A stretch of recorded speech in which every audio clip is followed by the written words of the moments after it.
I had gotten out of an 8-year abusive relationship and met someone on a popular online dating app. To be honest, I wasn't looking for anything serious, just someone to go watch a movie or have a drink with every now and then. I had 2 boys and was happy and living a peaceful life on my own after going through hell. So I meet this guy who is just a couple years older than me, and he had turned his life around. When he was younger, he used to be in gangs and drugs, and now he was into working out and staying really fit and doing family stuff. I guess you can say I felt protected by him. He was a hard worker, self-sufficient, had a son, and he loved going to the gym every day. I myself had kind of a crazy past, but overcame. And so we seemed like a good fit. We would go to dinner, movies, normal dating stuff, but he eventually wanted to spend more and more time together, and I was having trouble giving up all my free time for him, and he would get angry about this, like really angry. After being with a controlling, possessive asshole for so long, this was obviously a red flag, and after 3 months, I told him I didn't want to see him anymore. He said he needed to confess something to me. He admitted to me that he was using steroids, and that was the reason for his mood swings. He cried and said he was sure that was the reason and was willing to stop if it meant he could have another chance, and I obliged, but only under the condition that we remained friends. Things were okay for a while. We saw each other maybe every other week, and he started wanting to see me every week, to which I told him that I was not interested in being anything other than friends at the moment, since I was not ready for a relationship. He tried to talk me into giving him another chance, but I just didn't find myself interested in him a romantic way, and so I insisted that we just be friends. I stopped talking to him because I got mad at his insistence that we still talk every day, since he said that's what friends do. He would always ask about my whereabouts and ask for pictures of who I was hanging out with, and I told him that this is not what friends do, and he just insisted that he just innocently wanted to see what I was up to. Fast forward 6 months later, and I hadn't spoken to him at all within that time. I was happy and living my life, and on one particular night, when my youngest son was at his dad's, I went out to a local bar with friends. My oldest son, who was 13 at the time, was home alone, so I left a little early to make it home around 10 p.m. I lay down in bed and go to sleep. So a little info on my living situation.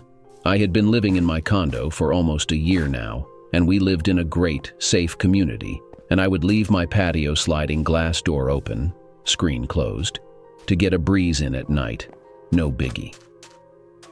My bedroom was close to the patio, and my son would sleep in the loft that was closest to the front door. I'm dead asleep when I suddenly feel someone slowly sit on my bed.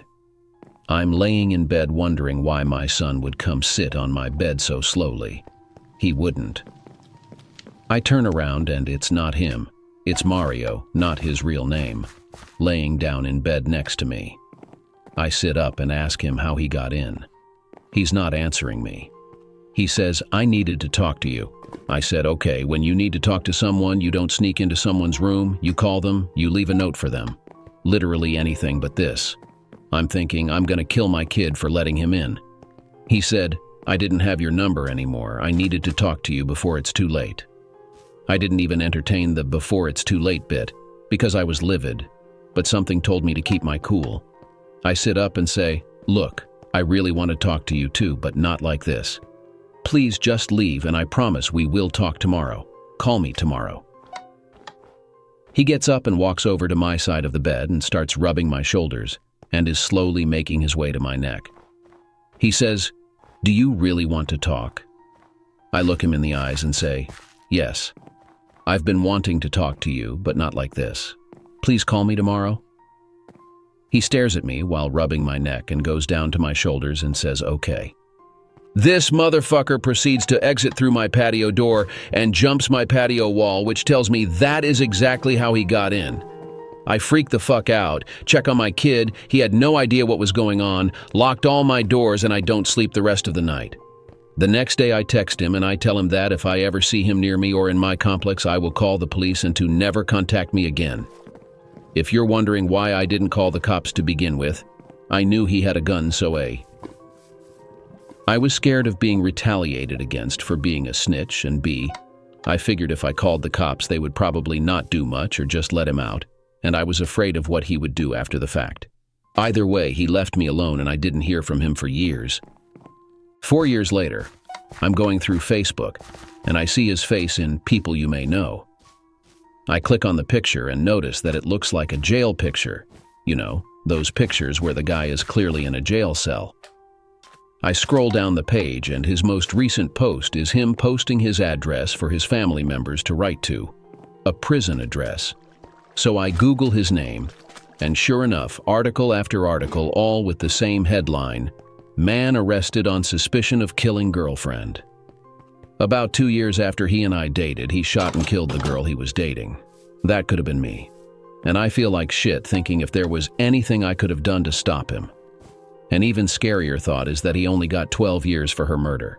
And that concludes another episode of Creepy Limes, where we delve into the unsettling and inexplicable encounters that send shivers down your spine. If you enjoyed these chilling tales, don't forget to hit that like button and subscribe for more unnerving stories. Before we part ways, we want to hear from you. Have you had a creepy encounter you'd like to share? Drop it in the comments below, and who knows, it might be featured in our next video. Your stories make this community truly spine-tingling. Remember, the world is full of inexplicable moments that can send a shiver down your spine, and we're here to explore them together. Stay curious, stay vigilant, and most importantly, stay safe out there.